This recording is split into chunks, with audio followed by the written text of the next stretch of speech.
Hey, everybody. Welcome back to another episode of ATL On Fire, the podcast where we talk all things Atlanta United football. Dave, Carmen, how y'all doing this evening? Great. Doing good. Doing good. Still hobbling around? Oh, no. Still some hobbling, still on crutches, but I'm here. Any good drugs? No, good. They offered me drugs and I was stupid enough to not take them, but I Okay. did get Very upstanding of you. I know. I did get a disabled parking sticker. Nice. So that's score until August. So Nice. That's good. That's a good thing. Well, good. It's good you're not mixing. So when we headed to the Bend, we're parking right by the stadium. I like it. Be like, why are you doing this tailgate right from this handicap spot? Well, your liver is probably thankful you're not mixing it with the red wine, which Yeah. is That's Very true. we've got a Very Malbec this evening, right? Yeah, it's a Malbec from Mendoza in Argentina. I brought it specially for you, Mikey Dobbs. What do you think? I really like it. It's very rich, and that's very grapey. It's called Vignes Occults. It's like vines of the I like the occult. label, too. Yeah, it's Very- kind of like demon wine. It's a little Ooh. Carmen, what do you think? Day of the Dead kinda- Yeah, Carmen, what do you think? Very good and complex. All right. We know that's how I describe all wines. I will never change from Don't that. tell anybody. One day. no, All very right. good. Now, Mikey Dobbs, this is the second consecutive week that we are broadcasting on Monday. Is there a reason for that? Is there a reason? It's I feel like we're The going to be day trying to after- come to you Okay. every Monday, right? that's right. We did talk about that. See how slow I am. I love that. Oh, we did. Okay, Yeah. cool. I know, hey, we talked about that, right? Yeah, we did. Yeah, every boy, now- Monday. Dear podcast listeners, you know how it goes on the ATL on Fire. It's amateur. hour I right think here. we were sitting at a bar when this Oh, conversation occurred. But we are going to so- try. Yeah, we're gonna And try. come to you much more, weekly, so you can wait for it in your subscribe inbox. Tell them how to subscribe, Mikey Dobbs. You can subscribe on any of your favorite podcast catchers out there. So if you're a Spotify person, we're there. Apple, sure. Google Podcasts, pretty much anywhere you can find a podcast. ATL on Fire is there. And we are also in, at least 1080p, I think, on YouTube. So ATL on Fire, subscribe. I like it. I Ring the look bell. better in 1080. And of course, while you are listening or watching to the ATL on Fire podcast, be sure to drink Wild Heaven beer. Tell them about our sponsor. Wild Heaven Beer is a fantastic brewery, started out of Avondale Estates. They've got a great spot here that I would encourage you to go have happy hour. They also have a location on West End, which is super slick as well. Can we have an ATL on Fire podcast night at the brewery? Absolutely. I think Nick, Come meet the Nick would love fans. that. All Yeah, right. come meet. We should definitely do a co-promo thing there and drink some beer instead of wine and make like that it. happen. Yeah. Okay, what are we going to talk about? We're going to talk about it all, Dave. We're going to talk maybe a little U.S. men's national team. No, we're not. We I might don't talk. think so. We might talk a little. Well, we might if Jesse Marsh being canned at Leeds United, if that leads into a potential another candidate there. We'll talk maybe a little bit about the financial fair play that's coming down on Man City. That'll be a little bit of our European segment. But we also want to talk about the preseason game that we had down in Mexico against Atlante FC in portrait mode. And Okay, for those of you who weren't trying to tune in to the second preseason game of the year, so Atlanta United is on their Mexico trip for the second year in a row, preseason trip. They're going to be playing a number of Mexican teams, and they scheduled this match. It was open to the public, so we thought, okay, maybe they're going to stream the game, right? And sure enough, they announced the day of that they're going to stream it live on the Facebook page of the Mexican club Atlante. And Mikey Dobbs, tell them what happened when we tuned in. well, yeah, I go to the Facebook page and there was a countdown box. So I'm like, okay, That this looks is good. It looks good. It's all happening. And then as soon as it hit 0, the little box disappeared and I was very confused. And so I kept kind of refreshing the Atlanta page. And then it's like when we shot down that Chinese balloon. And then I saw like some video section on the left and it said live, and I clicked on it and it showed some sort of video that looked live of the stadium and the field, and it was all happening in portrait mode. So I'm looking like this, Dave. I'm like, There was a guy or gal, we don't know, standing in the upper deck with their cell phone filming the action in the wrong direction. So you had to turn your whole entire computer over. And so we thought, okay, maybe I could live with that. I got my computer on its side. It's all right. We're good. And then poof, like we shot down the Chinese balloon, gone. And so that's the quality of, Marcom's team that they have. So how is their quality on the field? They seem to be able to put 4-1 on us, even if in a scrimmage, right? So okay, so we played our starting lineup, and we finished. I guess they were playing 30-minute segments, and so the first one ended 1-1. The first one ended up 1-1, right? So we don't really know much about the goal that we scored because nobody could see it, but we did see eventually the goal we gave up. You want to talk about that? No, so I did see a video of the goal we scored. It was Huzetu. And he banged it. He always scores in preseason. It looked like he banged it from outside the box near post. It was a really nice shot. So now correct me if I'm wrong. Didn't he score a banger in preseason last year? And people said, oh yeah, this is going to be the year. Huzetu is going to be the guy. I hope so, but it didn't happen last year. Well, they also gave Huzetu the captain ban for a good span last year too. I mean, he was kind of hot and then he disappeared. Totally. Okay. So I don't know. What about the goal we gave up? So the goal we gave up, I'm assuming this was kind of the starting.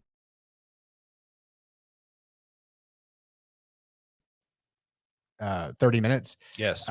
It looked like somebody 35 yards out. Yeah, it wasn't even straight. It was pretty wide. It was way out. They hit it from the right side of the field and hit it near post. And from what it looked like, I mean, it was, again, the camera angle was really wide. Brad Guzan just coughed it up off of his chest, trying to. To be fair, I don't think it was a camera angle. I think somebody filmed it themselves and just posted it on YouTube. Oh yeah. It was definitely not a professional deal. This was from the nosebleeds. Okay. Which again, I was able to assess. It was about 30 yards out. Somebody rips a shot near post. Brad goes down to just collect it, but it just bounces off his chest maybe as he goes down for it, and it goes right to one of two Atlante players who just bangs it right in. We saw two things on Twitter. I mean, a number of people said, "Oh, why don't they close him down?" I'm like, to be honest, against any MLS goalkeeper or Brad Guzan, from that part of the field, way wide, 35 yards out, if I'm a defender, say, have at it. Yeah. That's just a waste. You're not going to beat him from there. So I don't think I've ever seen a goal from there. So after that, I went to the tweetings of the world and said, hey, maybe Brad Guzan is in his last of days. I don't know if you've seen the HBO show. It could be the last of days for Brad. I don't want to be mean, but 38, recovering from an Achilles injury. Even a healthy 38-year-old on an average graph falls off a cliff at some point. And he's got a mountain to climb in terms of getting back to even close to the form that he was at before the injury. And that's a declining graph. So, Dave, who would be the goalkeeper you think that they should play to give him a little more time to regroup? Like, who is it? This Diop guy? Everybody on Twitter seems to say there's this Garces. No, Garces was our draft pick, right? He was the goalkeeper out of UCLA. Everybody's really hot on him. Well, he was good at UCLA as a college goalkeeper. So, he was good. But we have three backups, right? Because the other guy is Westberg, Diop. And he was an MLS goalkeeper, right? Garces. Well, Garces isn't even on the roster. He's not? No. Yeah, he's on the twos. He's on the twos. Okay. And that's why I keep and everybody says that. I said, so why didn't we sign the long-term goalkeeper for Atlanta United during this last window. Because we signed, I don't know Diop from anything, but it sounds by all accounts he's like serviceable at best. He's a journeyman, almost like Shuttleworth, but I'm hoping he's better than Shuttleworth. But I don't know what to expect from this guy. So why in the world wouldn't we have figured out who our long-term goalkeeper is, knowing Brad he's got a tough. I think the answer is, as I said before, is they think that Guzan is still good to go for another year or two. Why? Carmen, what do you think? So Carmen is our residential goalkeeping expert because her son is an absolute. But Garth Lagerway is a data person, right? So like, this is no hard feelings on Brad. He's like, he's the man. Yeah, but the data say that these goalkeepers, the ones who are really, really excellent, will really go almost to 40. Van der Sar and. Neuer, who just hurt himself skiing. Off of a major injury, though?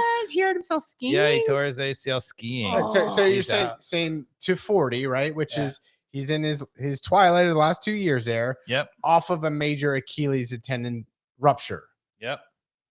I'm just saying, like, I'm no genius. Like, I think that's why they brought in guys as backup. They were like cautious enough to bring in guys as backup, but they were not yet ready to turn the page onto the next goalkeeper. So everybody on Twitter seems to think that this was it Garces, is the long term, and I don't somebody know else about that. I mean, he was a draft pick. I mean, how many of the college getting close to MLS for us? Like, I mean, Miles Robinson. I know another one. Who you got? Right, a former winger from Atlanta United who went. Syracuse, right? No, it was Miles Robinson was at Syracuse. Gressel played at Providence. They're both Big East players. Yeah. So there's two, but those were both signed in our very first class, right? And they're not goalkeepers. I feel like with a goalkeeper, you need somebody with some experience. Well, you would think, to be honest, that maybe college soccer is not good enough for MLS players. I don't know. I feel like, there's definitely great players in college soccer that should be able to make the jump. Certainly goalkeepers, you would say that. If you're going to find someone, a goalkeeper would be, class. And that's why I'm like, this Garces guy, I'm like, okay, let me see him. And I also, give Brad some time right now to knock out the cobwebs, right? So hopefully that's what he's doing, and spill the beans and get the yip. Would you say, Carmen, the yips? Get the yips out of the way in the preseason. Yes. Okay. So hopefully that's it. And then he finds his footing. And I think Carmen said that if her son had given up that goal, she would be disappointed. I did say that. Yes. I wouldn't. And I said I wouldn't tell him that, but I would be disappointed if he would be disappointed. My 15-year-old would be disappointed if he spilled something like that in a practice. It's two in a row. To be honest with you, he would never have spilled that. I mean, it was just shambolic. It was bad. Yeah. It was really bad. And it's 2 in a row. It's 2 in a row that were That's the concern, right? It's one thing, you're rusty, you make a bad play or whatever. But in both cases, he's made 2 mistakes in 2 consecutive games. And it's the same exact mistake. Both of them were long. He was on the ground early. He was there, and he'd come close to keeping hold of it. That's a red flag. Mm-hmm. Okay. So we're all Brad Guzan fans. That's safe to say, but it's a concern. And I also don't know why we didn't. Then Garces better be our long-term guy if that's who you're betting on. I don't know. I don't think so. I think that's people just putting too much stock in the twos. How many? Then players? Why would we have signed Diop in who's okay, but he's not a long-term answer. If we really thought that Garces was a legitimate candidate to be our next goalkeeper, then you would never sign 2 players. Maybe you'd sign 1, but you would never have signed 2. Why did we sign Westberg and Diop? Right. That doesn't suggest that Garces is in the plans at all. Exactly. That's what I'm saying. And everybody's like, and everybody on Twitter is like, you are really downplaying our talent pool. I'm like, I'm not. Pool. I was like, they're obviously signaling Garces not the guy, because why would they have signed Diop and Westberg, 2 Frenchies? Yeah. It should be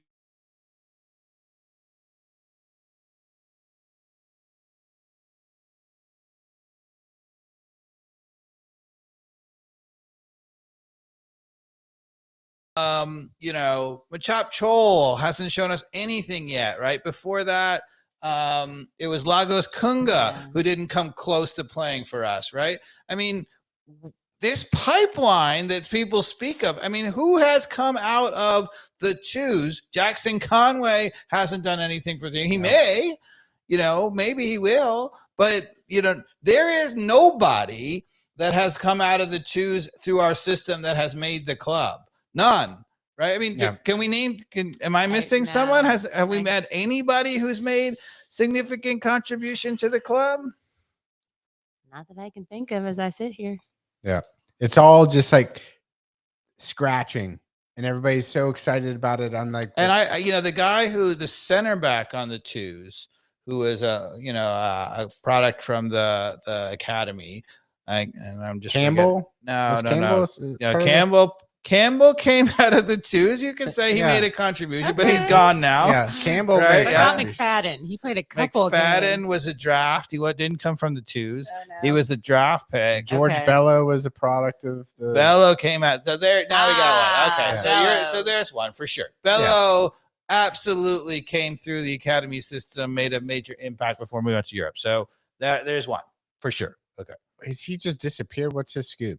Yeah, he's just disappeared. And as I told you, when they sent him, he's not ready to go to Europe yet, because offensively he was absolutely ready, but he doesn't know how to defend. Yeah. And he's never learned how to defend, right? Which is a problem. I mean, because at Atlanta United, it's not a problem, but the rest of the clubs depend on their outside backs to actually defend. Okay. So that's a good transition on defending, right? Because let's move on to, again, Atlanta United. We talked a little bit about who we thought the starting lineup would be. I think I was a little confused that Etienne might be more of like a attacking center midfielder, like as in a replacement option for Huzetu. That might be more box to box. Evidently, he's a left winger. So he might be versatile enough to play in the midfield, but I think his background is definitely on the left side. So that would indicate that, with Mascara leaving and maybe, again, putting Wiley coming off the bench, that Etienne is the potential starter out on the left wing, which then obviously indicates that Araujo has to be the inverted on the other side, right, Dave? Yeah, I mean, it's got to be, right? Because, I mean, now we actually have two left footers, right? So you would think, I mean, the weird thing, if Etienne truly is a winger, and I agree, I think that people are giving us, a hard time. To be honest, as we've always said, we haven't followed the other teams in MLS that much. And so we haven't seen that much of Etienne. And so if he is truly a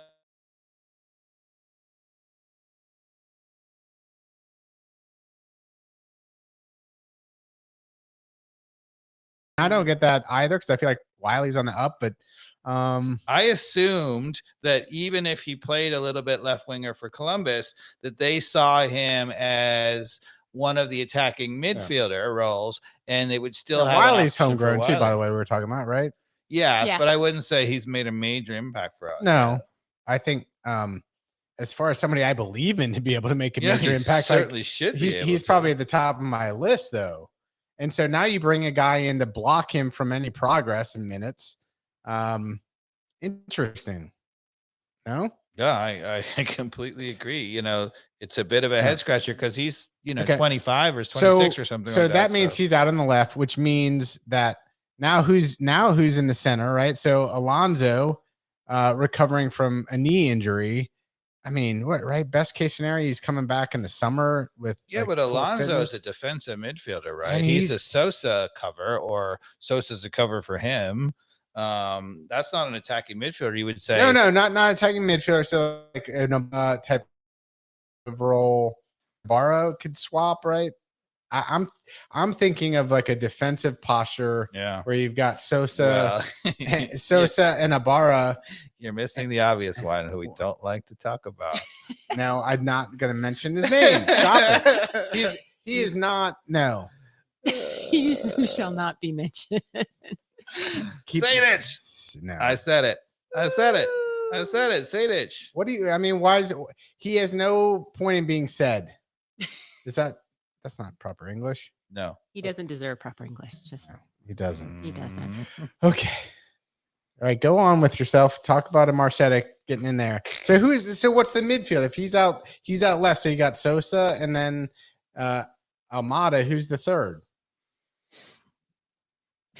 I mean, presumably, one possibility is Araujo as an attacking midfielder who's more inside. If that's true, and he's not the right of a front three, right, then presumably, Brooks Lennon has to be that role, and then Hernandez is behind him. But that doesn't seem like he hasn't started Hernandez anything. It looks like Brooks Lennon is going to be the starting right back. Yeah, I mean, I keep saying he shouldn't be, but we all know he will be. So that means you've got. So it's a front three. Obviously, the middle is going to be Giakoumakis. Yep. Giakoumakis, Papa Giorgio. What? Papa Giorgio. So evidently, if Dave has done his research, evidently the proper pronunciation of this Greek fella's name is Giakoumakis. Giakoumakis. I think it's going to be easier for us average people just to say Papa Giorgio. I concur. So you got Giakoumakis. I mean, presumably you were saying Giakoumakis, Almada, and Araujo flanking Giakoumakis. So those are the three. If that's the case, then the next three are all central players. So if it's not Etienne, right? I mean, that's the thing, right? So he has always played a 4-3-3 with three attackers, right? So you got to figure we have a striker. It's got to be Giakoumakis, and he always insists on playing a striker. So you got him as striker. You got Etienne out on the left and Araujo on the right. No, because what about Thiago? So you're saying those are the three, and then Thiago Almada, and it's Thiago Almada is one of the central midfielders along with Ibarra and Rossetto. That's more how I pictured in my mind. Okay. The thing about Almada is he can play anywhere. Sure. I just feel like him coming from a more central position is in our favor because he's so good on the ball. He makes really good. Yeah, I like it offensively, but of course, as one of the center three, as opposed to and you have three players in front of him, that means that it's a very aggressive midfield because Almada is not really going to defend in the midfield. Right, which is why I like Ibarra back there. Well, you got to have Ibarra, but Ibarra and Rossetto is not going to do it. Ibarra and Rossetto got dominated by Chattanooga. Ibarra and Sosa. Right? Ibarra and Sosa. Yeah, and now one of the things that we will say is we've been talking about how in the world is Sosa not in the starting lineup or in the plans, but one of the things that we keep forgetting, Sosa picked up that suspension for supposedly making a homophobic remark, which he claims he didn't even know was homophobic as a Spanish kind of gesture. Anyway, he was suspended for 3 games.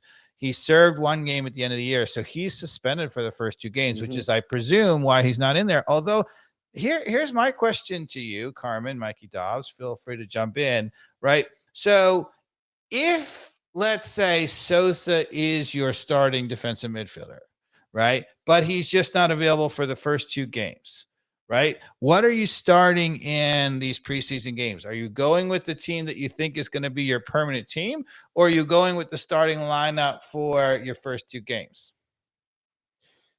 I think I don't know. At this point, I'd be questioning like how you would leverage Parata and this new Abram guy in some creative way just to get the season off with more talent on the field. Sure, but I'm talking about right now. Let's say you say that Sosa, we're not saying this is true, but let's say Sosa is the defensive midfielder.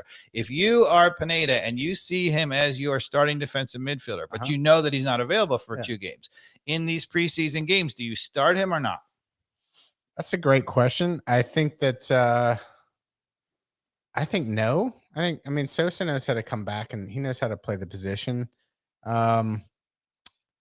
So I don't know. What's your take, Carmen? I think I'm fine with not starting him to get whoever's going to be in those first 2 games, get them acclimated so we start strong. Because we talked about it last week. We need to win these first couple games. Yeah. I mean, we got to be serious about it. So I'm fine bringing those people who are going to be there for us in those first couple of games to get used to everything and be ready to go from the get-go.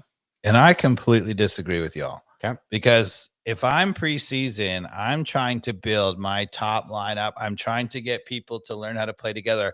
As we get towards the very end of preseason, I would then alter it to whatever it's going to be on the starting day. But through the bulk of preseason, all the minutes that I'm giving would be the lineup that I think is going to do. Establish this is how we play. So because this is not about. So everybody else is watching to say this is our identity. So I hear what you're saying, right? Getting people used to playing the way they're going to play. If you think Sosa is going to be the starting defensive center midfielder for the bulk of the season, he should be the starting defensive midfielder for most of the preseason. I get that you have to be ready for opening day, and so you've got to adjust it the last game, maybe. Okay. Yeah, I mean, I can see both sides of the coin there, but I like that from the standpoint of establishing the identity who you want to be long term, especially if you have a team coming off of 10th place and you're like, I want my starters to be able to play well together. One of the things we've been very critical of, and it's showing once again, right? We get signings so late that they don't have a preseason with us now. In the past, like Thiago Almada didn't even come until 2 games into the season because he came and then he had to go back. Yeah. But Giakoumakis and Abrams have both actually now touched down with the team in Mexico, including Giakoumakis. So he actually isn't formally signed yet. He's undergoing a physical, but he did it in Mexico, which means they presumably want him immediately to join the team. Are there any rumored green card visa type of issues or whatever to get them moving faster? I mean, is that an issue or? We haven't heard it, but often that happens. We're like, there's a guy ready to go. And then they're like, oh, he's got to go back to Peru to get his visa. Yeah. It sounds like, at least from the Giakoumakis Papa Giorgio standpoint, like that's less of an issue, I guess, for European players. Right. But for Abram, I don't know. Yep. Well, if you're going to pick one that, could go back, you would say you want Giakoumakis to be here because he is got to be the starter on opening day. I'm not even sure if Abrams is, Purata is perfectly capable. Yeah, agreed. So where are we going here? And what about mystery, bachelor number 3 behind door number 3? There was supposed to be 3 signings according to Pineda. We have heard nothing. I mean, I mean, that's the mystery too, because I think if Josetu or Ibarra don't make it happen this season in terms of that role, because Amar Sedek, like they didn't against Amar Chattanooga, Sedek could just disappear into the sunset as far as I'm concerned. I don't know why we signed him. He hasn't played yet. Also, I was about to say, have we heard anything from him? Again, must be injured. Perfect. So maybe Pineda's doing something right, except for we have a couple him. of players who are supposedly not injured in Etienne and Sejdic, although you said, Carmen, you read something about Etienne being injured. Yeah, but I think they said something like minor injury issue keeping him from playing, something like that. But he's training. He's training with them. This is like when Marcelino Moreno had a hangnail on his toe and they couldn't play him. So that's what happened. It lasted a long time. It did, yeah. It's like months. Yes. A month and a half. All right. And I don't believe for 1 minute that the 2 signings that looks like are coming, I do not believe for 1 minute that when Pineda told people there were 3 people coming, that Giakoumakis was one of them. I don't believe it because he was on his way to Japan and it certainly changed. I think he was. I don't think so. I think they had enough of an inside track at that point. I don't know. But I think they did. I think I'll take that, but we'll never be able to solve it. So never be able to solve it. Yes. So useless bet. These preseason games, especially the first 2, like I get it. There's scrimmages and all, but it's not a good sign that we've given up what's the goal differential here now? 7 goals, and Pineda 7 goals in 2 says games. He's focused on defense. Yeah. And to be honest with you, our defense is the most settled thing there is, right? Because Gutman, if the opening defensive lineup is Gutman and Purata and Miles Robinson and Brooks Lennon, they're all 4 on the field. So That's a head scratcher. That is true. That could be our starting lineup on opening day defensively, and those guys are the same guys who gave up 7 goals in both. They started both games, so us now. In fairness, we shouldn't say they gave up 7 goals because the team gave up 7 goals, and those guys did give up 3 goals against Chattanooga, but in this second game against Atlante, it was 1-1 when they were on the field, and we didn't give up the other goals, the other 3 until after. But Chattanooga, our starters did give up 3, right? Yeah, they gave up 3. They did. So that's 4 goals, and 2 of them have been horrible goose on things. So presumably that's not the fault of the back 4. Yeah. So okay, but still. Look at y'all being positive on the bright side over there. Teams, though. Lower level teams. I'm not too positive. And then there's Mikey Dubs. Yeah. No. Making it real. Come on. Bring in the real. All right. Now in Europe, Dave, we want to pivot? Sure. We got a couple headlines happening. Jesse Marsh at Leeds United States of America, who recently brought on a third U.S. men's national team player, Wesley coaching McKinney. America. Yeah, got sacked yesterday. Yeah. Where's that today? I don't know. This morning. Also, news dropped of Manchester City there's allegations over a span of 9 years of breaking financial fair play. So the interesting thing about that scenario is that Manchester City was already accused by UEFA, European, the group that oversees all European football, UEFA, already brought charges against Man City and said that they were not compliant with the fair play rules and docked them the 2 years they suspended them from Champions League football. Now, Man City appealed that to the Court of Fair Sport Appeals, which is an international court. Weird. Who knew these things existed, but they do. And they won the appeal. So that got overturned, which is why they've been playing in the Champions League the last 2 years. And we thought, okay, they were fairly adjudged in a court, right? And they got out of it. So, moving on. It turns out, which I only learned this morning, that they only got out of that because they found a clause in the UEFA rules that said there was a statute of limitations basically on the number of years that you could go back and look at.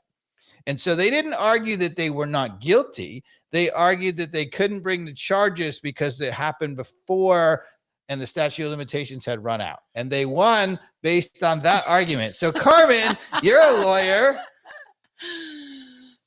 What do you think? Got off on a technicality? What does that mean? Yes, definitely got off on a technicality. Basically being like, all this stuff that happened more than 4 years ago, even though it shows you're guilty, we can't look at that. But you're guilty. And then the Premier League and somebody else comes in. So the Premier League has the exact same fair play clause, but it does, or fair play rules, but it lacks that clause about the statute of limitations, apparently. They can go back. So that doesn't bode well for Man City, because if they were really innocent, they probably would have tried to get off of it by saying, look, we didn't do it. Right. They didn't try that. They tried to get off on saying you can't bring these charges because they're too old. So that doesn't bode well for Man City. I thought unfairly that they had gotten off because they were not guilty and that nobody, when I first saw these charges this morning, I'm like, that's not going to stick. They've already been ruled in the international court in their favor. Right. But it turns out that was only on the technicality. I know I look like a simpleton, but when I see a team that has their third stringers just as good as Nottingham Forest, and you're like, better than Nottingham Forest. What is the purpose of this financial fair play? How does this exist? You just signed violating financial fair play. That's why.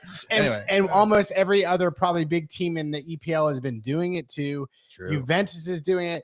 I guarantee you Real Madrid and Barcelona. I mean, that disaster has been doing it. I mean, it's a freaking joke, and nobody that likes soccer gives a flying bleep on it. They don't. Like, why should they hamstring any team for signing Erling Haaland? If they want to sign him, they got money, then let him play, because that's what we're getting. I mean, and then you got all these investigations on all these little lawyer rules. I mean, it's stupid.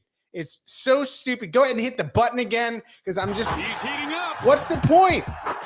And it's probably breaking some other law for allowing a business to actually run like a business. They want to hire a player and pay him. If they got the money, why can't they, Dave? Wow, that was a dual button. I like it. All right, so here's my thing. So first of all, let's compare and contrast to MLS. So MLS, because of the old NASL where the Cosmos and everything else were in, right? And I think it was Atlanta Chiefs. Is that the team? Yeah. I was from New York kid, so I don't know these things. But Mikey Dobbs apparently went to those games because he's about 60 years old. I went to the Atlanta Attack games. Oh, so did I. With Drago. Yarrow saying, no way.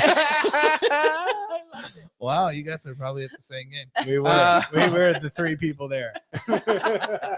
And you were fighting over the T-shirt that they threw into the crowd. Hell yeah. Mikey Dobbs. That's who I ran into. Carmen just boxed him out and got to okay, so because of all that, and because, so what happened was they started a league, and the Cosmos, being from New York, had all kinds of money and backing, and they just went and bought the greatest team in the history of soccer. Pele and Naskins and all these players played for Cosmos, and they just kicked the crap out of everybody else. And it was awesome. They had sometimes 70,000 at a game, but the league went bankrupt in like 2 years. Yeah. So when MLS started, they said, that's not going to happen. We got to do it. So they have had a very, very strict salary cap. Yeah. Right. And that doesn't allow the clubs to get in bidding wars about players, because there's a salary cap, right? Because normally, basically capitalism, it drives up the price, right? So because of that, the MLS has, I think it really helped us survive as a league in the early years. They have now opened the purse strings a little bit by having designated players, and those can go over the salary cap. So that's how you can sign. So the purpose of this whole fiscal responsibility in the MLS makes total sense because of what you're saying, so that the league can at least get on a stage where it can survive into the foreseeable future. Now we're at the point with MLS where you've got people who want to invest enough, like Miami and Atlanta, to where Miami gets busted for bending the rules that people don't understand. The same way people don't understand the rules of financial fair play, you're going to continue to try to bend the rules to win.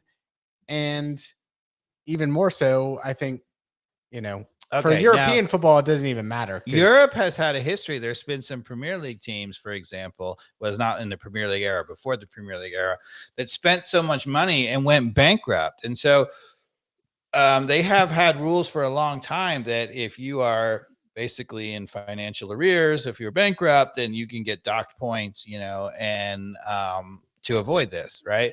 But if you aren't financially responsible as a European football club, you just fall to the bottom leagues like Leeds United did, and then you've got to build your way back up over 10 years to earn your way back. Here's the counter example. Like, how is that not the way it should work? The current Barcelona situation, right? Barcelona was just spending ridiculous amount of money on all these players, right? And Barcelona had no problem with income, right? They have a huge amount of income coming in, and they're still bankrupt because they spend $1 zillion on all these players, right?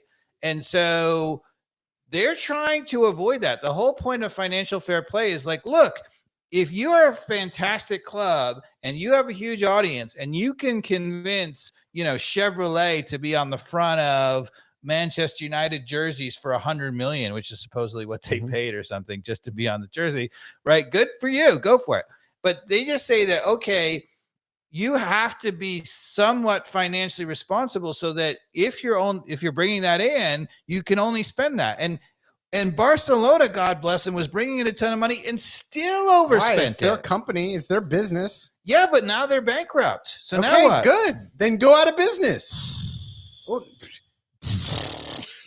you want a team that wins the title to disappear? That's how it works. You're financially irresponsible. You go out of business. So you think Barcelona could win the title this year and next year not exist as a club? If the people who run it are financially irresponsible, that's what should happen. Instead of trying to make up some bullcrap super league to protect you from some financial irresponsibility that you just want to continue to hide behind. But the whole point of this is just to protect them from themselves, right? To say, all right, you won't want to get into a bidding war all the time. And there has to be a limit to it so that, that if we're bringing in this much revenue, we can't have the 6th consecutive bidding war and spend $100 million like they did on, whatchamacallit from Liverpool, the Brazilian guy, Coutinho, right? And how did that work out? But I have no problem with these clubs going out of business for making bad business decisions. That's how it works.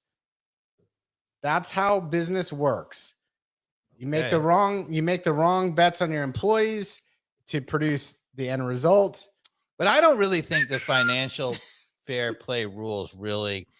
I think what I thought you were going to object to more to is, and I don't want to put words in your mouth, is that you don't want to have basically the right, if you're a major club, to be able to go out and spend, $100 million on Holland. And I believe they should do that.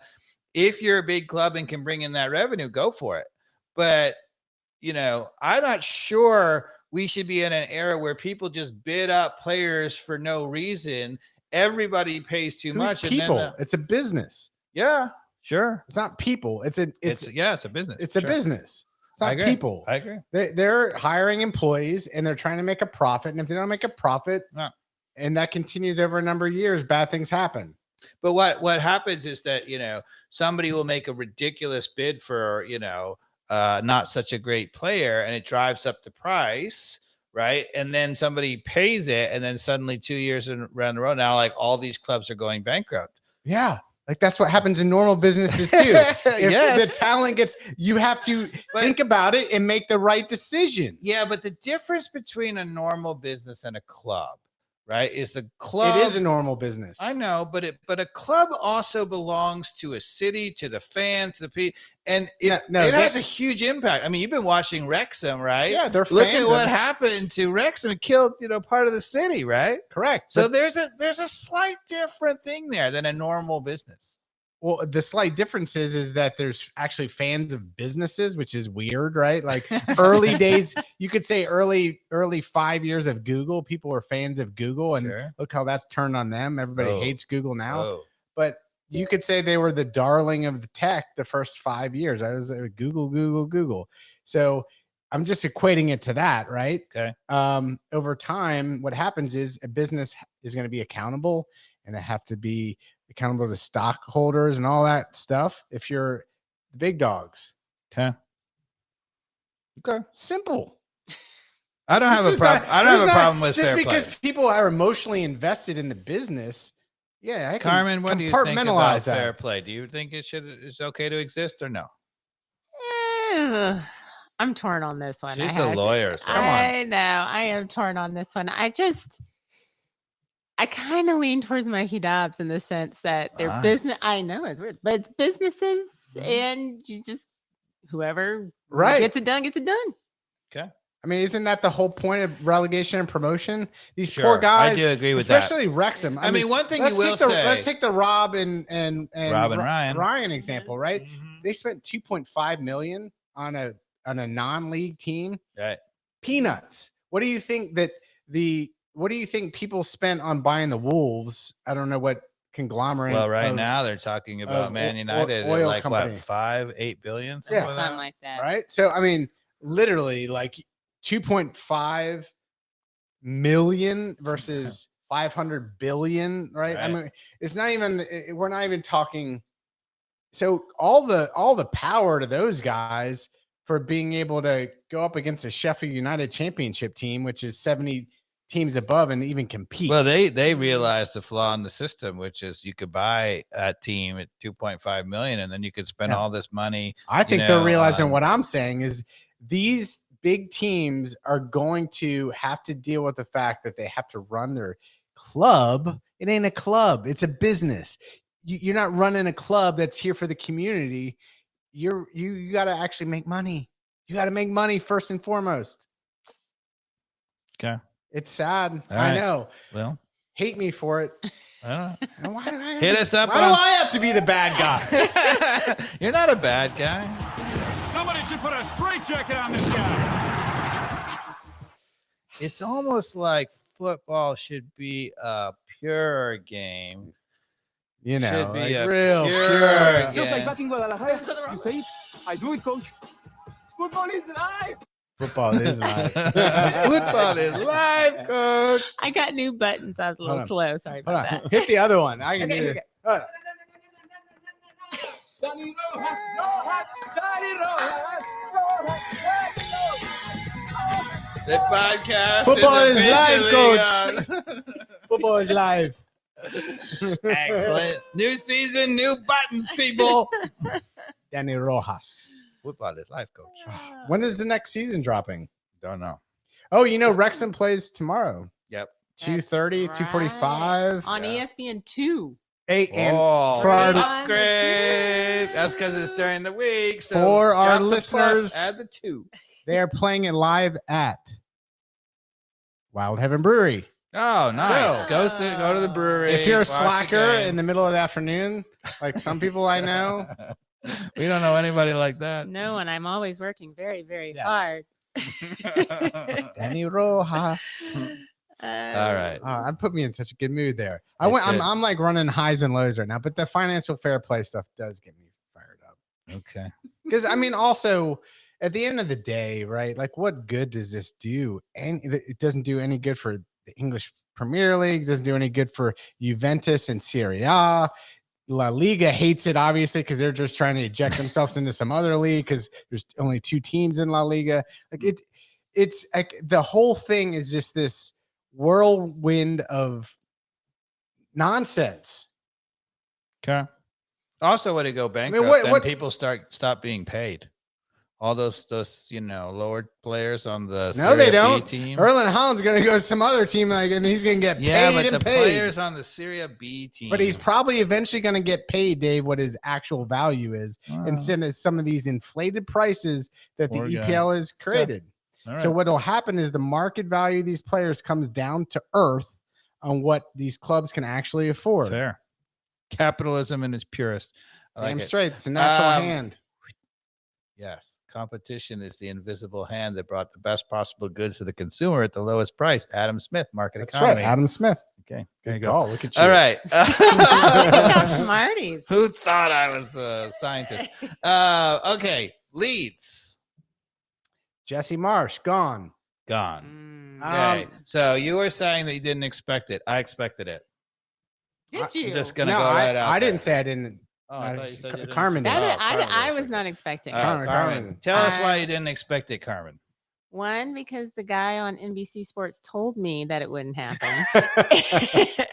And 2, I just thought they would give him a little more time, a little more, Yeah. little more rope, To one more hang time, because it himself was with? very exciting at first. He's part of like the whole Team I- USA thing, getting them like I don't know. Yeah, I'm not surprised he's was let go. I thought he would have gotten one more game. Okay. With Weston McKinney coming in, I thought one more game. He should have started Weston McKinney. He should have. I mean, when you get a Yeah. signing like that, you throw him right in the team. I mean, Alex Ferguson used to say this, and is that look, if you sign somebody, to help rescue you. well, forget that, even to rescue. He said, if you sign some player, like I'm not talking about an 18-year-old kid as a prospect, but if you sign an actual player for your team, that player should have a role in your mind for that team, which means that they fly in, they show up, they should go into the team in that role. If you don't need that player or if you don't have a role for them, they shouldn't be here. Makes sense. So if Weston McKinney has a role, and I think he does, Yeah. he should have walked right into that team and been starting. So they're playing your team, Man United, next, Well, right? Yeah, but now he's gone. But let's just talk about why he's gone. And I want to talk about Jesse Marsh's record. So we haven't talked. I have this whole, this font of MLS coaching record knowledge that I have waiting to unleash on you all. But I won't right now, but I will say that Jesse Marsh. So Jesse Marsh started out in MLS. He was a coach at the Montreal Impact initially, and he did terribly there for half a season or a season. I think he got promoted or interim, maybe even was the first coach. I'm not sure. But he moved to the Red Bulls, and under the Red Bulls, he had a terrific record. That being said, he had a terrific record regular season, and they just failed in the playoffs many, many years in a row. He didn't get run out at Red Bulls, but Red Bulls, as you know, Mikey Dobbs and Carmen, is part of the whole Red Bull empire, right? And they have a collection of clubs. So they have a team in Austria, Red Bull Austria. They have a team in Germany, RB Leipzig, right? So what happened was Jesse Marsh got promoted from their MLS team, Red Bull New York, to their Red Bull Austria team in Europe. And he did really well there. Right. And in fact, your boy, U.S. national team guy from Philadelphia Union played there under him before moving to Leeds with him. But anyway, so Brendan Aronson. So we're talking about anyway, but the listeners know. Yeah. Okay. Your boy. That's all you need to say. So anyway, he did really well in Austria. I think they won the league. They qualified for the Champions League from Austria. And then Nagelsmann was the coach at Leipzig, which is the Red Bull Germany team. And he got them to, I believe, second place. They qualified for the Champions League, right? And he got, as happens in Germany, whenever Bayern Munich doesn't think they're about to do well, they just sign everybody who's doing better against them. So they signed him. They still the coach. That never happens in any other league. But in Germany, you can go from coaching the second team to the first team. not like the second team at a club, the second place team in the Bundesliga to the first place team. So he went from RB Leipzig to Bayern Munich, and then they just shuffled the pack. So Jesse Marsh got moved up from Austria to RB Leipzig. So he took over a Champions League team. And did he succeed there? Negative. No. He drove them right into like 13th place or something. Like they were terrible. Did they have any good players? Yeah, they were Champions League team. And now they did lose a couple of players, but to be honest with you, I think they lost most of their really good players after that. Anyway, but he didn't do well there. He got sacked. He didn't even last a full season. He didn't really get a huge chance, but he wasn't doing well. And then he was only unemployed for a little while, and then he got hired by Leeds. Leeds had your other boy, Bielsa, who was amazing and had them, mid to, upper table. We had the bet, right, about whether Leeds would do well. And I said, Bielsa's track record says always in the third year he drives his team right into the ground because he runs them to death. And they did. And they were all the way in the relegation zone. Jesse Marsh came in. And did they get relegated? No. On the final day of the season, they won and just barely survived. I don't know that it was a success per se. But they didn't get relegated. Yeah. And yes, it was a success because they didn't. So then Jesse Marsh got a chance now for a full offseason and to start the team. And where did he end up? Right towards the bottom of the table. Right back in the relegation zone. So I think he had it coming. You got to do better than that. You know who's coming out of the relegation zone? Wolves. Oh, you're Wolves. Yeah, because who's their coach now? I forget his name. I'm blanking on his Lapatagui or something. Yes. Don't make me try to pronounce it. I was counting on you to pronounce it. I'm terrible with names. You got Yakimakis, and I can't get it's my team. It's your team. He's too new for me to invest in his name. He's Spanish, right? Yeah. You just make up names as we go along. No, I like him. Maybe Carmen can look up his real name for us. And the pronunciation Wolves, too. They laid Liverpool off the field. Hey, Liverpool right now. Liverpool. What is I mean, is Klopp how long is Klopp? Klopp's in the hot seat. He's got to be, right? I mean, like 10th in the table. Yeah. Not good. Chelsea and Liverpool just hanging out in the middle. So have you been watching Liverpool? Do you know what's going on? What happened? I mean, I would say that there's a lot of players that have just kind of aged including Mo Salah, and you've got. I don't think Mo Salah has really aged. He's still certainly in his prime. Yeah, there are other players who have aged, though. Yeah, Milner for sure, and Henderson for sure, right? So like those guys have lost their step. Firmino for sure. Firmino, their whole center midfield aged. Not that Alexander Arnold has aged, but he hasn't aged well. He hasn't aged well. It's just there's.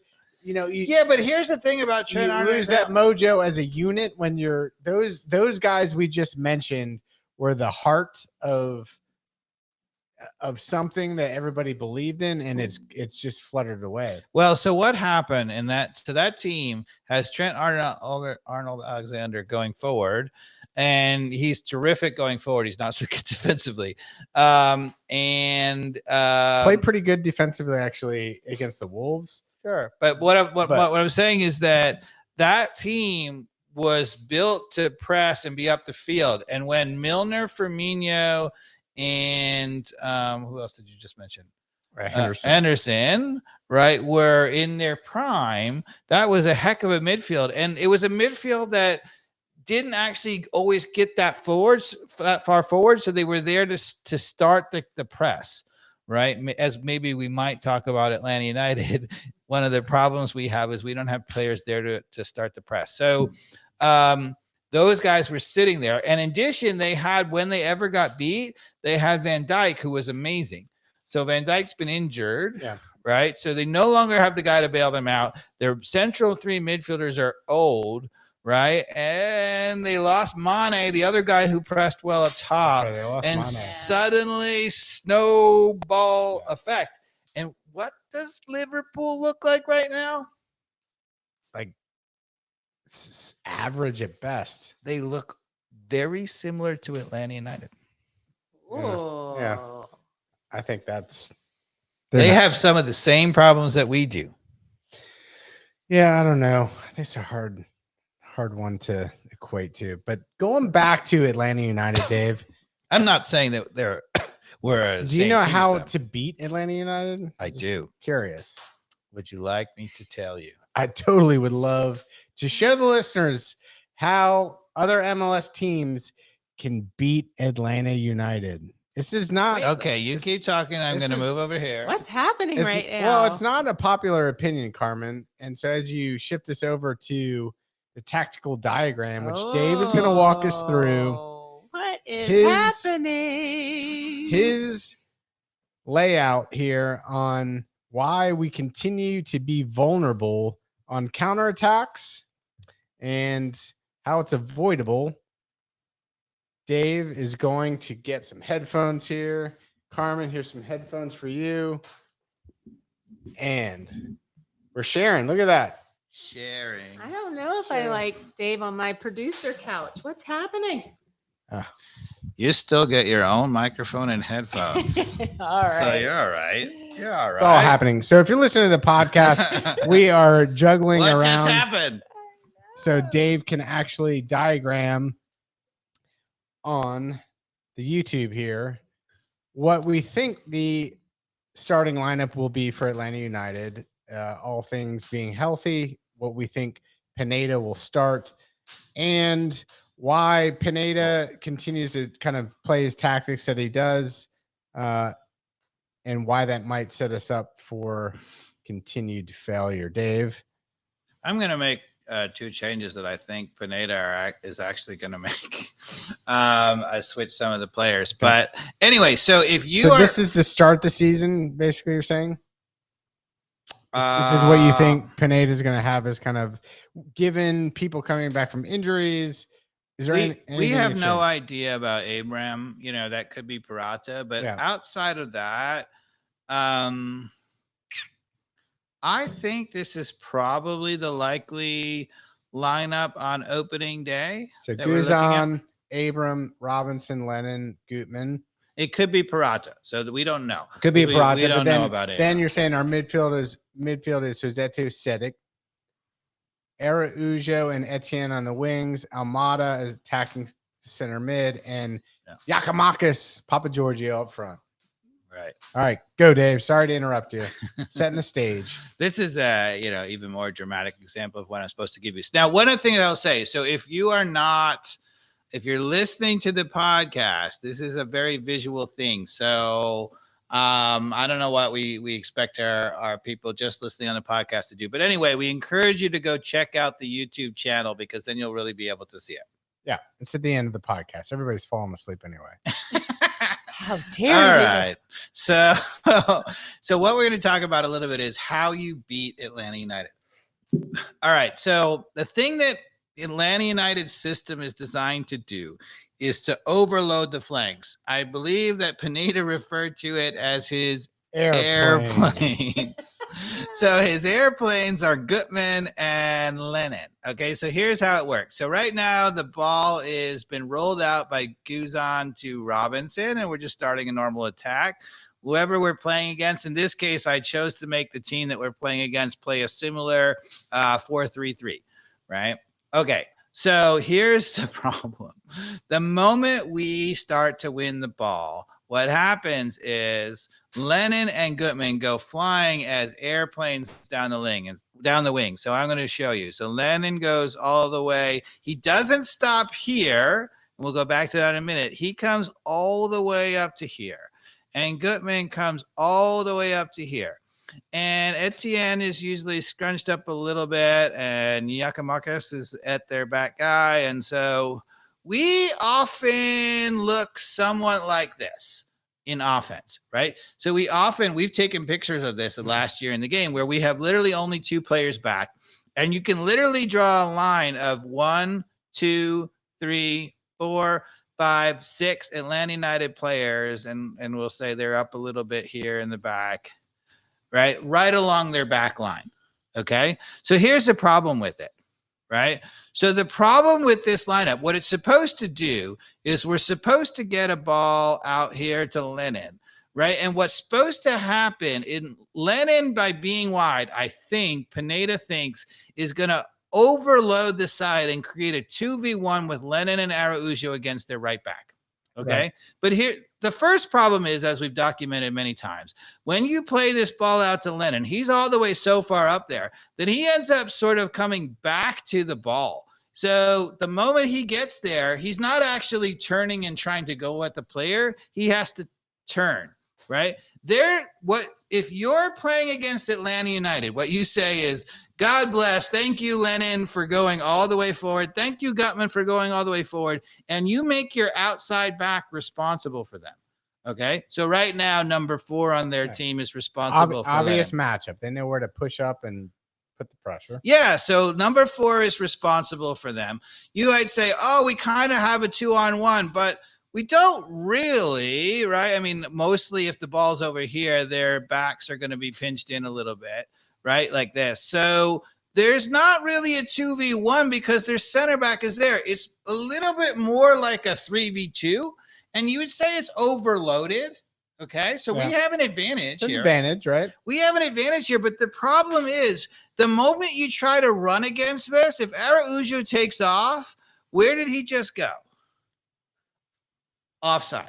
He's offside, right? There is really no way you're starting here. There's nowhere to run to, right? And Lennon got the ball, and he's either going back towards his own goal, or maybe he's going to try to dribble at this guy. But Lennon's not really going to take on that guy and beat him. And even if he does, do you think that Lennon is going to go all the way by here himself? Nope. No. And so all these other teams are like, we love that. Araujo, maybe. Yeah, they're like, okay, give it to Lennon. We are worried about Araujo, but we're not worried about Lennon. So they're like, okay, we're going to stay here. We're going to give you this ball over to Lennon, and we're going to say, here's 2 problems. First of all, this doesn't worry us. We don't think that you're going to beat us, right? Because Araujo has no momentum to run by us. Lennon is here. And so what often happens is Lennon dribbles up here. This guy comes out and addresses him, and they end up sort of, in this kind of a mode. And Lennon doesn't have anywhere to go, and so he recycles possession, right? This happens a lot, right? We go here, and we try, now we're up the field here. Let's move everybody a little bit because they're back. Move everybody up the field a little bit. Okay, we're over here, right? And maybe this here. Anyway, so we try to maybe recycle the ball. Maybe we play Sedic in here. And let's say we try to get cute in here and we try to feed Almada the ball. Yeah. Try to give it to our talent. Well, we've tried to, you see it all the time, though. We see this going back and forth, or sometimes we can't do that, and Lennon takes the ball, he dribbles the ball back. Anyway, there's no dynamic here because everybody's in a line. There's nowhere to run to, right? And so, yeah, you might have a man advantage. I think even here you kind of to your point, the margin of offside is razor thin. Is razor thin. And here, really, where is the only place that you have the extra man advantage? It's up on the opposite side of the field, right? So Gutman and Almada technically have a man advantage. Maybe it's even 3v1, but that's not so dangerous because you got to play the ball all the way over here. And if you do, by the time you do that, the defense just shifts, right? Usually you never play that ball. We try occasionally. Most of the time we play it back in here and then we play it over. But in any case, we're up here. This is not really dangerous. They're like, we love for Lennon to have the ball. And Lennon is all the way up here. So the moment that we go here, we try to force this, okay? Let's say we force this and their center back intercepts, okay? Now, here's the bigger problem. Not only have we not made ourselves effectively offensively, right? But here's the much bigger problem. So supposedly, Pineda wants to press. Okay, so the way you press is you say, all right, Giakoumakis and Almada going to press the ball. Sadic going to press the ball. He's like, work hard. He got pissed a couple of times because Thiago Almada wasn't pressing or Barco wasn't pressing, right? Not hard enough, right? Araujo wasn't pressing. So he's like, okay, you got to immediately when you lose the ball, press. But you can't press right now. And why can't you press right now? Because Rossetto or Sadic, whoever it is, does number one have an option? Does he have an option? Yeah. Yeah. Yeah, he has number two. He has two options, really, right? So he can play number two in this outlet, or maybe he steps up one and he plays number 9 here. One pass beats all of this. And we always say this in the counterattack, you see this first ball that goes out wide against us. And it typically gets in behind Lennon or Gutman. So let's say he plays over here. Okay. Now, you know who's responsible for marking him? Lennon, but it's going to be Robinson. Lennon can't mark him. Yeah, he can't. So Robinson, if he comes out here, what does he open up? I mean, it's just a freaking breakaway. We've seen that either occasionally. Rossetto or Sedic to come over. We always ask the defensive midfielder, which is in this case Rossetto or Sadic, to come over here. So let's say Sadic does a heroic job and gets over here. Usually it takes time, right? So he's not going to track him down until at least here. But let's say he even gets back and does it, right? So first of all, this happens to us all the time. Did we win the ball in the offensive third? No, because he's got an easy outlet. He's out here. So we're winning the ball maybe here. They've created a counter. How many times we've seen this? They have 3v2 in the middle, right? They play this ball in the middle and it's a goal, right? We've seen it so many times. We've had possession for possession, and we've seen it. But even if that doesn't happen, right? Even in that case that it doesn't happen, let's say, and we've seen this occasion a lot too, because it happens, right? Let's say Sadic makes a glorious tackle, right? Usually it's Rossetto. So maybe we'll switch it, right? It was Rossetto make the run, he make a better tackle, right? So Rossetto makes that. He covers it behind and makes a tackle. So let's say he wins the tackle, right? And he's here, okay, right? Here's the problem now, right? Who is Rossetto supposed to be playing to? Well, no matter where he plays, he's playing to somebody who's marked up. You want your backs being able to play easy balls into the middle. So Rossetto's supposed to be playing a ball to Rossetto, right? Yeah. Rossetto's supposed to be in the middle, right? But Rossetto is not over here. He's been dragged over here. Sedic has had to scramble back in here. And you see this all the time, right? These guys have had to scramble all the way here, right? They're all back here. Right? You see this. Maybe Almada's gotten back or whatever. But this is awesome for if you are the other posting team, because now Rossetto is trying to outlet the ball. He's getting a guy pressuring him, right? And where does he have to go with the ball? Maybe Lennon's come up here. The back has come up with them, right? And they're looking at this. Yeah, he's probably going to play it into Lennon or Araujo's feet. So he tries to play someone's feet, and you see this all the time. So maybe Lennon's here. You see sometimes the ball here. And that's where it gets boop. Right? It gets stripped off him there. Araujo has to turn the guy. Or even if he doesn't, a lot of times what does Araujo... You're putting Lennon and or Araujo in a very difficult Araujo sometimes does brilliantly. We're giving everybody the benefit of the doubt. So Araujo, let's say he does brilliantly. He dribbles backwards 5 yards. He maintains possession, and he somehow finds Almada here like this or whatever. But this, and by the time he does that, all of these guys recover, right? Mm-hmm. And suddenly Reset City, we're facing this again, right? So what's supposed to happen, Mikey Dobbs? Here's the fix. So if you're playing against Atlanta United, all you do is say, we're going to leave Lennon and Gutman outside. Now, Gutman is good enough. Who scored the most goals for Atlanta United last year? Gutman, right? He was like 1 or 2, right? And that's because Gutman he's left alone all the time, and he's good enough sometimes to actually score, right? So Gutman sometimes, instead of running out here, he runs through here, and he occasionally makes it work as an overloaded player. Right. But Lennon doesn't do it. Lennon sometimes gets available, but then he just whips in across to nobody. Right. And he's supposedly, according to Pineda, be the real goal creator in all of MLS, like the second leading goal creator. But as we've shown, even though he creates chances, they never score off those chances. He had 2 goals in 2022 and 6 assists. Yeah. Which for a right back is square average.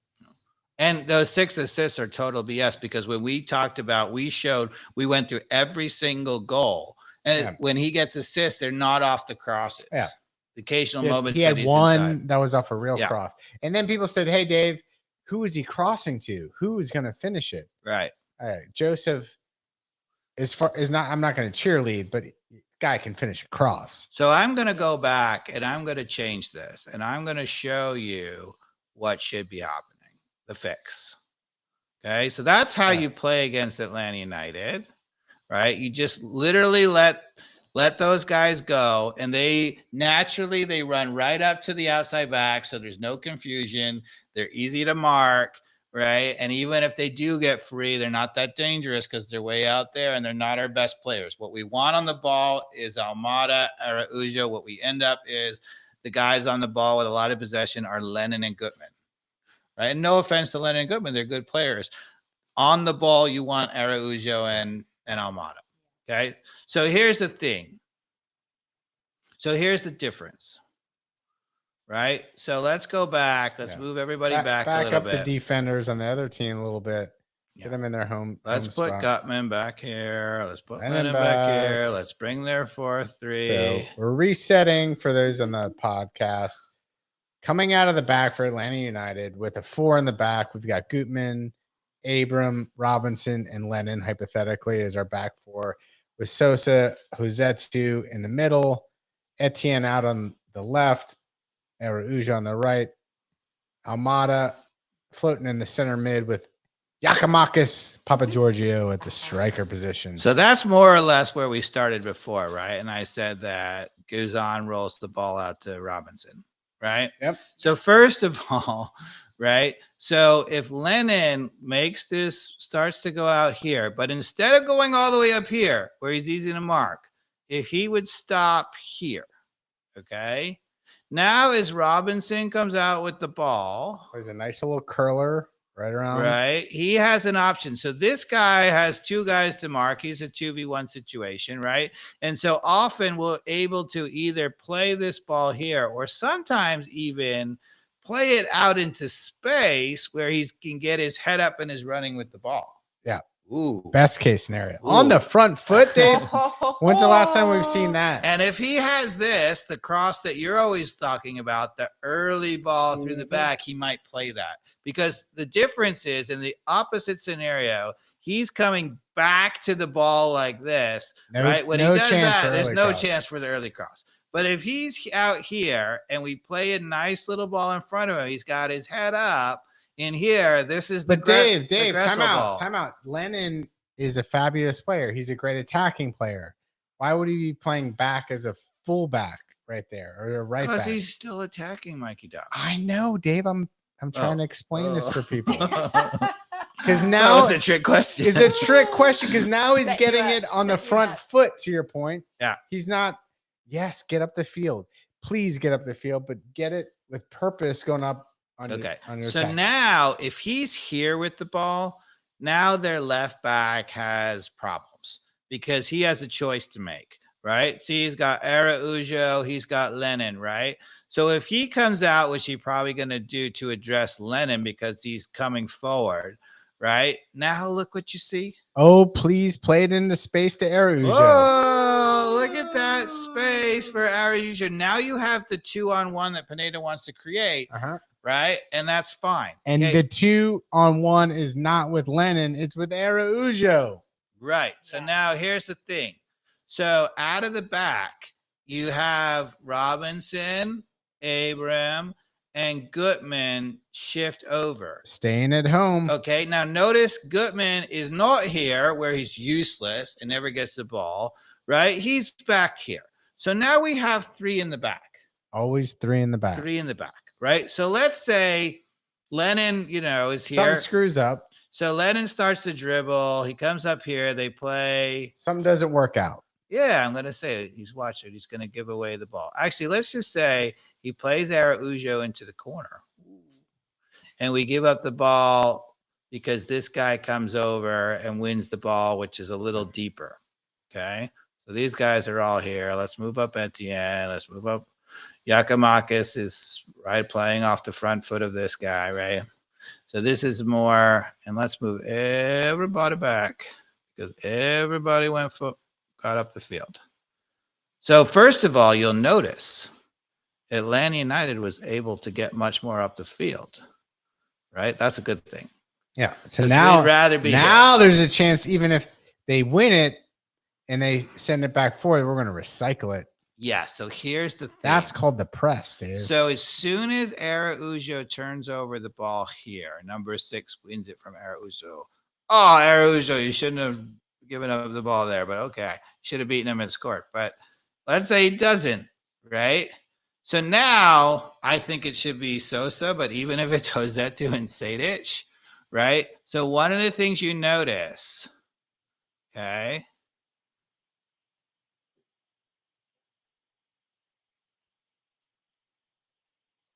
where does number 6 have to go with the ball?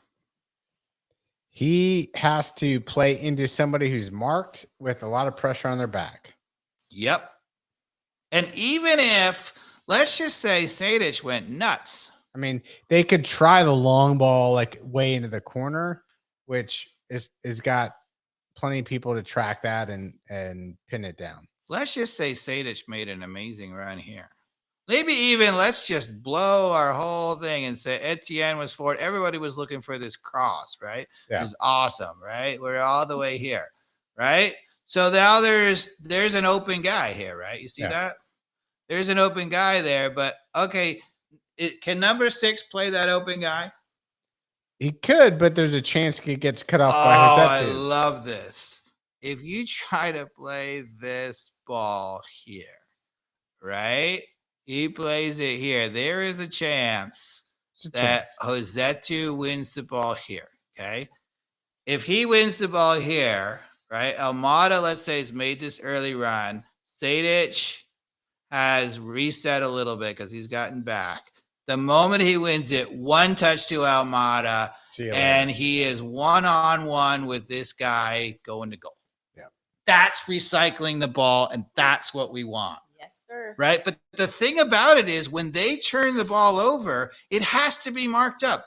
And when Lennon and Gutman are up forward, not only is there no offense because they've just made a wall and there's nowhere to go and they just crowded the spaces. He talks about opening up spaces for Araujo. They just crowd it. He talks about overloading the side. They don't really overload the side because nobody can run. There's no space to run into. And on top of all of that, right? Because it doesn't work. We don't score goals. But on top of all of that, you cannot press when your outside backs have gone up the field, because by definition, they have an outlet pass open every time, right? Yep. So you're useless in the press. If you want to be a press team, you have to have 3 in the back who haven't gone forward and a defensive midfielder, Josetu, or I would think this should be Sosa. So let's do this. Oh, right? Instead of Sosa having to go chase down a guy like we just saw earlier in the thing, Sosa is now up here. And now, as I say, Sosa can go hunting.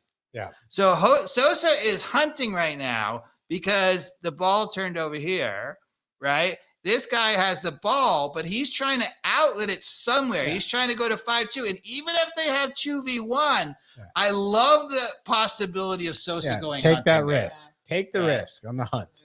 Exactly. So that's the problem with the system. The system is designed to overload and get great chances, but other teams just say to us, we love for you to have Gutman and Lennon on the ball. That's not dangerous to us. They're all the way out wide. There's no momentum in the whole play. They don't really score against us, right? And thank God you're not giving the ball to Almada or Araujo, because those are the guys who can actually kill us. Right. And on top of it, we never, ever, ever recycle the ball here and get it to Almada or Giakoumakis or Araujo in one-touch, one-on-one situations where they can win. All right, Dave, get back over here. That was fantastic. So that was awesome. That was very good. And we're going to get better at this tactical board thing and give Dave more liberties here to do what he loves. But what do you think Etienne's role is going to be out there on the left side? We don't know. I have no idea whether this guy can play or not. Sounds like he can. What do you expect from him if he's going to be our left winger? Well, the crate, and part of the reason why I would say that I was not expecting Etienne to be a left winger is because Pineda, who's never shown any inventiveness in his system, he's very rigid in the system he plays. His system doesn't have wingers. His wingers are the outside backs, right? Yeah. His airplanes, right? So why does anybody, honestly, even if Etienne was the greatest winger in the history of the world, why does anybody think Etienne is going to be a winger for Atlanta United? He doesn't play with wingers. He plays with wingers, but there are outside backs. Based on what you know of Etienne, is he got better footwork than Wiley? Like as far as like taking people on, he's not as pacey. I don't think pacey or putting people on their back foot. To be fair, I haven't seen a ton of him. Yeah, that's what I'm saying. I have zero knowledge of Etienne. But does anybody think that he's not going to suddenly have Gutman and Lennon going forward that much? What that says to me is that Etienne is playing the same role that we've had recently with the Sadish or Almada, whatever. He's slightly inside. To your point, Gutman and Lennon are going to be way up the field. And he has already called them his airplanes. Yeah. Right? This year. He's announced it to the other coaches. The airplanes will be up forward. The runway is open. Which is the dead end to any early crosses. So why would you play with an airplane if you have a winger? Because the winger would be your airplane. So if Araujo and Etienne are the airplanes, right, that would mean that Gutman and Lennon, or I would think Hernandez, are playing behind them. And as we've just showed in that segment, the moment they stay at home at any level, then the moment when our airplanes try to play it through Almada, we turn it over, we can press. Yeah. Again, with 4 people back all the time, it's okay to put one of the right backs or left backs up a little bit, but as long as you have Sosa and 3 in the back line there, we're good, right? So yeah, for those of you who are coaches, or for those of you who are players out there who coaches are coaching you, I see this all the time when coaches come to the training ground. They say, look, the latest, greatest thing in soccer is pressing. We're going to be a pressing team. And so what they do is they get together their forwards. Okay. Mm-hmm. And they start working on the press. Anytime a coach does that, that means they have no idea how to press. And that's because a press does not start with the forwards. Yes, the forwards are the ones who press and win the ball, but you cannot press. I'm going to say it a million times. You cannot press unless you have the outlet taken care of. So to be a great pressing team, you have to have defensive midfielders or midfielders who, once you lose the ball and it turns over, are in a position to take away the easy balls. I know this from experience from poaching up front in my latter days of soccer, and me freaking out when people that actually are responsible for the press, like I can dictate it, but if people behind me aren't doing the press, there is no press. And God bless, you've played forward, so you know if you're chasing a guy, right? And right before you get to the defender to press him, you're going to challenge it. He plays a 30-yard ball to an outlet. It is the most depressing thing ever. That is the worst. And look, if there's a guy that he gives a go at it, I'm okay. I don't get frustrated. You know what I mean? Like if you kind of got there and at least we're like in the space, right? Because it is really hard. I mean, it is a hard thing to be like right on them, but at least be in the zone. You know what I mean? Like don't make it easy for them. That's all the press really is to some degree. You can't just make it that easy to where it's so deflating when they just pass it. It's off to the races. And you saw last year Pineda yelling at people for not pressing, and he benched Martinez, I think. That was the moment that really got him, was not just the Eros Campollo, but before that, right? He benched him because he wasn't pressing. Because you get frustrated. You stop pressing because you're like, I am tired of wasting my energy running 20 yards to chase this guy when he's got an easy outlet. Yeah. It's like you're like, stop it. It's like your vineyard buddy Enrique. I'm like, why would I continue to do this run if nobody's going to follow my lead? Right. Like, you're right. Of course, Enrique, you're right. I'm not going to do that if nobody's going to follow suit. Okay. It's all like one big swarm. It's the swarm. That's a press. The same way bees, they all know how to. And once you have that first pass taken away, then if you have guys willing to put in the effort, then they win the ball. And when they win the ball there, and they can recycle it to Araujo, Armada, or even Yakamakas one-on-one, we're hoping that they can win those battles. And that is what happened under Tata. The number of times we scored goals with El Marón taking the ball off somebody's foot and one pass to Martinez, and he got a one-on-one or a shot right off of that. You saw it all the time. So, Dave, we have talked about it all. We have done an intro for the 2023 YouTube and podcast. New intro, people. It's going to be awesome. Did you like it? I think I feel Did really they good like it? They heard it, right? That's the beginning of this podcast. They heard it. No, they didn't. Oh, is it going to happen? Why not? I don't know. It's a new season. It's up to Let's Simon. do it. It's up to Simon. I'll send him the file. Dave has offspring that are helping us. Maybe we're gonna go with maybe. You might have to wait till next. That's right. Episode. Putting him under a lot of pressure. I was to say, I know. Might be up to me on this one, but I'll do my best. All right. Okay. Fair. So thanks for listening, everybody. Thank you very much. And now you know how to beat Atlanta United. Which, sorry, don't look at this, other coaches. Do not look at this. Seriously, I'm not even kidding. All right. Have a good night. Good night. Bye, guys.